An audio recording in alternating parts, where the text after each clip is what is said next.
అంటే ఈ సినీ ప్రముఖులు ఒక్క రోజు కోసం పోలీస్ స్టేషన్ పోయిన ఇంటికాడ క్యూ కట్టి ప్రభుత్వాన్ని తిడుతున్నారు, నన్ను తిడుతున్నారు, అతన్ని పరామర్శిస్తున్నారు. ఏమైంది అధ్యక్ష? అతను కాలు పోయిందా, కన్ను పోయిందా, చేయి పోయిందా, ఏమైనా కిడ్నీలు దెబ్బతిన్నా, ఏమైంది? అతన్ని ఇంతమంది సినీ ప్రముఖులు పరామర్శించారు, కలిసిండ్రు, అభినందించారు.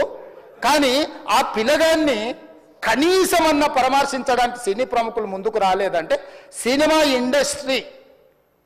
ఇండస్ట్రీలో ఉన్న ప్రముఖులు ఏం ఆలోచన చేస్తుండ్రో, ఏం కోరుకుంటుండ్రో నాకైతే తెలియదు. అంటే ఈ సినీ ప్రముఖులు ఒక్క రోజు కోసం పోలీస్ స్టేషన్ పోయిన ఇంటికాడ క్యూ కట్టి ప్రభుత్వాన్ని తిడుతున్నారు, నన్ను తిడుతున్నారు, అతన్ని పరామర్శిస్తున్నారు. ఏమైంది అధ్యక్ష? అతను కాలు పోయిందా, కన్ను పోయిందా, చేయి పోయిందా, ఏమైనా కిడ్నీలు దెబ్బతిన్నా, ఏమైంది? అతన్ని ఇంతమంది సినీ ప్రముఖులు పరామర్శించారు, కలిసిండ్రు, అభినందించారు. కానీ ఆ పిల్లగాన్ని కనీసమన్నా పరామర్శించడానికి సినీ ప్రముఖులు ముందుకు రాలేదంటే సినిమా